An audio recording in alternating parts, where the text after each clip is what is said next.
पंकुताई हा शब्द वापरतो त्याचं कारण असं आहे, गोपीनाथराव त्यांना पंकू म्हणायचे आणि आमच्यापेक्षा लहान होत्या म्हणून पंकुताई म्हणणं म्हणजे वेगळं नाही. त्यांना मुंडे साहेब पंकू म्हणायचे, मी सुद्धा पंकुताई म्हणतोय बरं का. पंकजा ताई सुद्धा नाही. अहो ताई, तुम्हाला ताई साहेब म्हणलं, मी ताई साहेब म्हणलं, तुम्ही काय मान राखला माझा? असं कस काय केलं तुम्ही? हे करायला नको होता तुम्ही, जे नको ते केलं.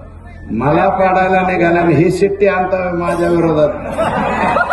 अरे हे एवढं मोठं बदगाड आहे पंकुताई, हे कवर हलणारच नाही. आता तर हे बदगाड परत येतच नाही कधी. आणि यांच्या संस्थेवर काम करणाऱ्या मास्तरांनो,